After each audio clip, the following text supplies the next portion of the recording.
O que de fato chegava ao prato de um romano comum há 2000 anos? Quando pensamos em Roma antiga, a imaginação quase sempre corre para o excesso. Mesas fartas, taças erguidas, banquetes longos, servos apressados e nobres reclinados em almofadas. Mas essa imagem, embora tenha existido em certas casas e em certos círculos, está longe de contar a história inteira. A verdade é mais desigual, mais concreta e muito mais humana. A comida em Roma não era apenas sabor, prestígio ou prazer. Para a maioria, ela era cálculo, rotina, esforço e necessidade. E antes de qualquer coisa, é preciso lembrar um detalhe que muda completamente a nossa percepção. Muitos dos alimentos que hoje associamos à Itália simplesmente não existiam naquela mesa. Não havia tomate, batata, milho, pimentão, arroz, nem açúcar. O que sustentava Roma era outra lógica, outro ritmo e outro mundo. Falar da comida romana, portanto, não é apenas perguntar o que eles comiam. A pergunta mais honesta é outra: como uma civilização tão vasta conseguia se alimentar todos os dias? Porque Roma não era uma aldeia isolada, nem uma mesa única. Era um império. O que um senador rico consumia em sua casa urbana não era o mesmo que sustentava um trabalhador, um carregador do porto, um vendedor de rua, um soldado ou uma família pobre em um bairro apertado da cidade. Havia diferenças de classe, de região, de acesso, de poder. E, por trás dessa diversidade, havia uma base comum que organizava quase toda a alimentação romana: os cereais, o azeite e o vinho. Esse trio mediterrâneo não era apenas um conjunto de ingredientes, era a estrutura de sobrevivência de uma sociedade inteira. Na prática, a comida em Roma começava muito antes de chegar ao fogo. Ela começava no campo, nas colheitas, nas estradas, nos armazéns, nos portos, nos navios e nos mercados. Alimentar a cidade de Roma era um desafio gigantesco. A capital dependia não só do que vinha das áreas rurais próximas, mas também de um fluxo constante de grãos transportados de outras partes do Mediterrâneo.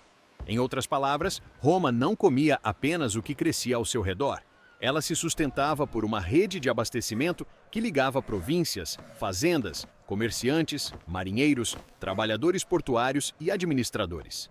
Quando o trigo falhava, o problema não era apenas agrícola, era social, era econômico, era político. Um atraso em navios, uma má colheita, uma crise no transporte e a fome podia deixar de ser uma ameaça distante para se tornar tensão nas ruas. Por isso, para muita gente, o alimento mais importante de Roma não era a carne, nem o peixe, nem qualquer prato sofisticado. Era o grão. Era dele que vinham as formas mais básicas e mais constantes de sustento. Antes do pão bem assado que hoje imaginamos, havia a papa de cereais, a pulse, espessa, simples, nutritiva e repetida. Durante muito tempo, ela foi uma das bases da alimentação comum. Feita com trigo, cevada ou outros grãos disponíveis, podia ser enriquecida com ervas, queijo, mel, ovos ou o que a casa permitisse. Mas sua função principal era outra: sustentar. Era alimento de continuidade. Não impressionava, não celebrava, mantinha o corpo em pé. Para o povo, essa era a lógica da mesa. Comer era, antes de tudo, não cair. O pão, por sua vez, assumia um lugar ainda mais simbólico e concreto.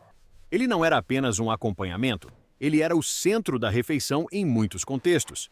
No início, a produção podia acontecer dentro da própria casa, mas, com o tempo, a panificação também se tornou atividade profissional e urbana. Na Roma mais desenvolvida, comprar pão pronto era parte da rotina. Isso nos diz muito sobre a vida romana. A cidade cresceu a ponto de transformar um alimento básico em produto cotidiano de mercado. E essa importância do pão não é apenas uma hipótese literária. A arqueologia preservou vestígios impressionantes disso. Em Pompeia, foram encontrados pães carbonizados pelo desastre de 79 d.C., congelados pelo vulcão como testemunhas silenciosas de uma rotina interrompida. 2000 anos depois, eles ainda nos lembram que, para os romanos, o pão não era uma abstração cultural. Era a espinha dorsal do dia. Esse pão não surgia com facilidade. Antes de assar, era preciso moer o grão. E moer não era um gesto leve, nem rápido. Era trabalho contínuo, repetido, físico. O grão precisava ser triturado, transformado em farinha, misturado, descansado, preparado. Em muitos casos, isso exigia força humana, força animal, tempo e atenção. O alimento mais comum de Roma já carregava, dentro de si, uma cadeia inteira de esforço. O que parece simples quando visto pronto era, na verdade, o resultado de uma longa sequência de tarefas. E é por isso que olhar para a comida romana com honestidade exige abandonar a fantasia de uma civilização permanentemente entregue ao luxo. Havia refinamento em algumas casas, sim, mas havia, acima de tudo, trabalho, mesmo nos alimentos mais básicos. Ao lado do cereal havia o azeite, não apenas como tempero, mas como elemento essencial da vida material. O azeite cozinhava, temperava, conservava, iluminava e integrava a rotina de modos que hoje muitas vezes esquecemos. Já o vinho também era presença constante, mas não no sentido moderno de bebida consumida como prazer descontrolado a toda hora. Em muitos contextos, ele era misturado com água, estava à mesa, mas dentro de um código de costume, status e hábito. Em uma sociedade sem refrigeração, sem a logística doméstica de hoje e sem a abundância que o imaginário moderno costuma projetar no passado, cada líquido útil tinha um peso real. Nada era apenas decorativo. Mesmo aquilo que hoje chamaríamos de simples acompanhamento podia ser decisivo para a experiência de comer e para a conservação do alimento. E então vinha o sabor. Não um sabor moderno, conhecido e previsível, mas um paladar que, para nós, parece ao mesmo tempo próximo e estranho. Um dos elementos mais marcantes da cozinha romana era o garum, um molho de peixe fermentado usado de forma amplíssima. Ele aparecia em inúmeros preparos e atravessava a culinária como um acento quase onipresente. Os romanos o adicionavam a tantos pratos que ele se tornou uma assinatura de época. Hoje, muita gente imagina a comida romana como ancestral direta da cozinha italiana contemporânea, mas essa imagem engana. A própria Roma imperial possuía um repertório de sabores muito diferente do que associamos à Itália atual. Não era uma cozinha de molho de tomate, parmesão e massa como a imaginação popular supõe. Era uma cozinha profundamente mediterrânea, condimentada, áspera em certos contextos e, por vezes, surpreendente, até para quem acha que já conhece o assunto. Se observarmos a rotina do dia, veremos que a alimentação seguia um ritmo próprio. Para muitos, a manhã começava com algo leve, pão, talvez um pouco de queijo, algo rápido, funcional. O meio do dia tendia a ser ainda mais simples, muitas vezes um lanche breve, uma pausa curta, algo que coubesse entre o trabalho e as obrigações. A grande refeição, para muitos romanos, acontecia mais tarde, no fim da tarde ou início da noite. Em termos tradicionais, fala-se em jentaculum, prandium e cena, mas mais importante do que memorizar os nomes é entender o que eles revelam. A comida era organizada em torno do ritmo do trabalho, da luz, do corpo e do status social. A alimentação não seguia o relógio moderno, ela seguia a cidade, o esforço e a posição de cada um dentro dela. Também é essencial imaginar onde e como essa comida era preparada. Em uma cidade densa, desigual e cheia de moradias modestas, a cozinha doméstica não funcionava como a nossa. Muitas casas tinham estruturas limitadas. O fogo exigia cuidado, o carvão custava, o espaço era apertado, não existia geladeira. Isso significava que comprar alimentos frescos e cozinhar com frequência fazia parte da vida. Mas também significava que, em muitos casos, comer fora de casa não era luxo, era praticidade urbana. Os mercados, pequenas lojas, bancas e pontos de venda tornavam-se parte da própria infraestrutura alimentar da cidade. O alimento precisava circular rápido, ser comprado rápido, ser consumido rápido ou no mesmo dia. A precariedade doméstica e a dinâmica urbana se encontravam diretamente no prato. É nesse ponto que entram os thermopolia, um dos elementos mais fascinantes da vida alimentar romana. Esses estabelecimentos vendiam bebidas e comida quente pronta para consumo. Em Pompeia, havia cerca de 80 deles. Isso por si só já diz muito. Mostra que a cidade romana conhecia algo que, guardadas as proporções, se aproxima de uma cultura de refeição rápida, acessível e urbana. Gente que trabalhava, circulava e não tinha tempo ou estrutura. Para uma preparação elaborada em casa, podia recorrer a esses pontos de venda. A comida, nesse caso, deixava de ser apenas um ato doméstico e se tornava também uma experiência de rua. Roma não se alimentava apenas à mesa da família. Ela se alimentava no fluxo da cidade. Mas o que, afinal, um romano comum realmente comia com mais frequência? A base seguia sendo modesta. Cereais, pão, papas, legumes, verduras, azeitonas, frutas quando disponíveis, queijo, um pouco de peixe em certas regiões e vinho diluído. Figos, uvas, tâmaras, maçãs, peras e outras frutas apareciam conforme a estação, o lugar e o poder de compra. Leguminosas e preparos densos tinham grande valor justamente porque eram relativamente acessíveis e sustentavam bem. A carne existia, claro, mas para a maior parte da população ela não era o centro permanente da dieta. Em muitas mesas, era exceção, complemento ou sinal de ocasião melhor. O imaginário de uma Roma obcecada por pratos extravagantes só é verdadeiro quando olhamos para a parte mais rica, mais visível e mais literária dessa sociedade. Ele não descreve a experiência média de quem precisava apenas atravessar o dia sem passar fome. Esse contraste entre o cotidiano e o luxo é uma das chaves para compreender a comida romana. Porque sim, existia também a Roma dos banquetes, da ostentação, dos cursos sucessivos, dos pratos que serviam para impressionar mais do que para nutrir. A literatura, as sátiras e as memórias sobre a elite muitas vezes reforçaram essa imagem. Além disso, a tradição ligada a Apício preservou receitas de uma culinária sofisticada, cheia de molhos, condimentos e combinações que revelam um gosto refinado e, em certos casos, excessivo. Mas esse repertório não deve ser confundido com a rotina do povo. O livro atribuído a Apício é precioso para entendermos a imaginação gastronômica da elite imperial. Não é um retrato fiel da mesa comum. Se observarmos apenas o luxo, perdemos a verdade mais ampla. E a verdade mais ampla é que, para a maioria, a alimentação era muito mais sóbria do que o mito sugere.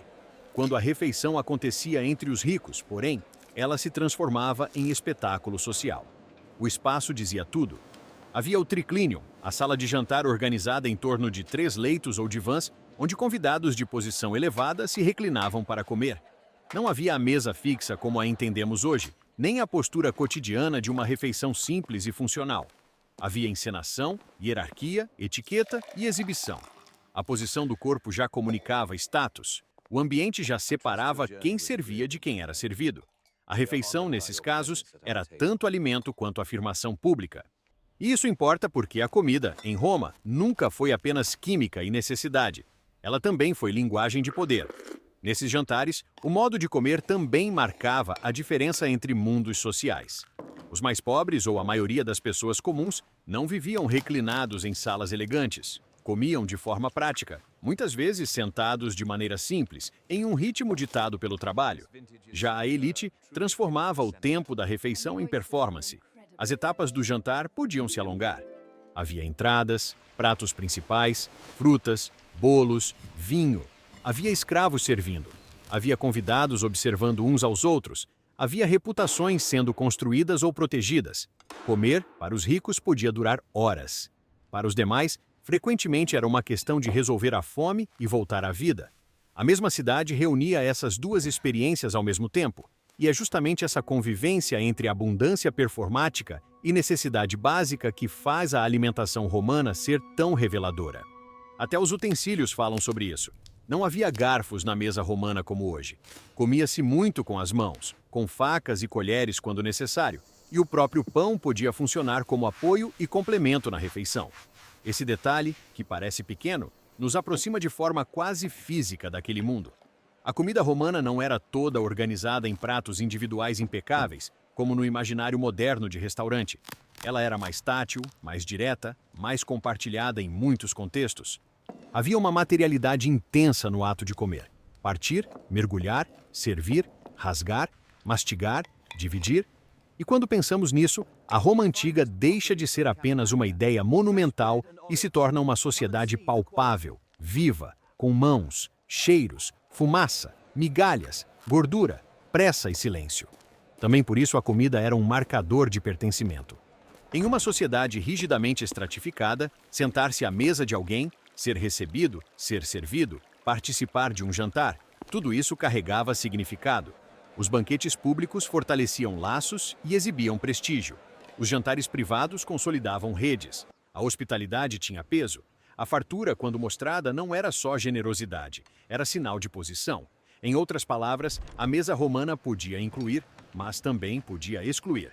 Ela podia nutrir o corpo e, ao mesmo tempo, ordenar a hierarquia. E talvez seja por isso que a história da comida em Roma seja, no fundo, uma história sobre a própria estrutura da sociedade. Quem tinha acesso, quem esperava, quem servia, quem era lembrado, quem dependia. Mas há ainda uma dimensão decisiva. Em Roma, alimentar a população também era governar. Quando uma cidade depende de grandes fluxos de grãos para não entrar em colapso, o abastecimento deixa de ser assunto privado e passa a ser questão de Estado. O controle do cereal, da distribuição e da segurança alimentar tinha impacto direto sobre a estabilidade urbana. O pão, portanto, não era apenas um produto de mercado, era também um elemento de ordem pública. A autoridade que garantia alimento ganhava legitimidade. A crise de abastecimento produzia medo, insatisfação e tensão. Em uma cidade gigantesca, o grão podia sustentar mais do que corpos. Ele ajudava a sustentar o próprio poder. Por trás de cada pedaço de pão havia não só farinha e fogo, mas também administração, transporte, política e disciplina social. E, no entanto, reduzir tudo isso a um mecanismo econômico ainda seria pouco, porque a comida romana tinha textura humana demais para caber apenas em gráficos de abastecimento ou listas de ingredientes. Ela estava no trabalhador que comia algo rápido antes de seguir, na família que repartia pão, queijo e fruta conforme as posses, no morador urbano que dependia do mercado do dia, no padeiro cuja rotina começava antes de a cidade despertar, no escravo que preparava a mesa que não lhe pertencia, no aristocrata que fazia da refeição um teatro da sua superioridade, no vendedor que servia algo quente no balcão da rua. A comida atravessava todas essas vidas, mas não significava a mesma coisa para todas elas. E é justamente aí que o passado se torna mais nítido. Não quando olhamos apenas o cardápio, mas quando enxergamos as pessoas ao redor dele. Se quisermos, então, resumir a mesa de Roma em uma imagem honesta, ela não deve começar pelo exagero. Deve começar pela base, pelo cereal moído, pela papa espessa, pelo pão cotidiano, pelo azeite medido, pelo vinho diluído, pelas frutas da estação, pelos legumes e verduras, pelo peixe em certos contextos, pela carne como diferença, não como regra. E só depois, em outra camada, vêm os banquetes, os condimentos raros, as receitas célebres, a sofisticação da elite e a teatralidade do poder. Essa ordem importa porque ela devolve proporção histórica ao tema. A Roma da abundância existiu, mas ela se erguia sobre uma Roma de rotina dura e sustento básico. Talvez o aspecto mais fascinante de tudo isso seja perceber como a comida desmonta os clichês sobre o passado. Quando olhamos para os monumentos, Roma parece feita de mármore, triunfo e grandeza. Quando olhamos para a comida, ela se revela também como dependência, esforço e vulnerabilidade. A cidade monumental precisava comer todos os dias. O Império Poderoso precisava de navios, grãos, padeiros, mercados, vendedores e trabalhadores. A imagem do esplendor continua verdadeira, mas fica incompleta. Porque a civilização que ergueu estradas, aquedutos e anfiteatros também era uma civilização que precisava resolver, diariamente, algo muito mais básico, como transformar colheita em refeição antes que a fome rompesse a ordem. No fim, a comida na Roma antiga nos ensina algo maior do que uma simples curiosidade histórica. Ela mostra que a vida romana era sustentada menos pelo luxo do que pela repetição de processos invisíveis. Mostra que o poder de Roma dependia tanto de sua capacidade de dominar territórios quanto de sua capacidade de alimentar gente. Mostra que a mesa era um lugar onde a economia, o corpo, a cidade, a classe social e o prestígio se encontravam. E mostra, sobretudo, que por trás do mito dos banquetes havia um cotidiano feito de pão, grão, fogo, pressa e necessidade. Por isso, ao perguntar como era a comida em Roma há 2000 anos, a resposta mais profunda não está apenas no que se servia, mas no que aquela comida revelava. Ela revelava uma sociedade desigual, organizada, pragmática e intensamente urbana. Revelava que o alimento podia ser sustento, mas também símbolo. Podia ser rotina, mas também espetáculo. Podia ser sobrevivência para uns e exibição para outros. E, justamente por isso, observar a mesa romana é uma das maneiras mais humanas de compreender a própria Roma.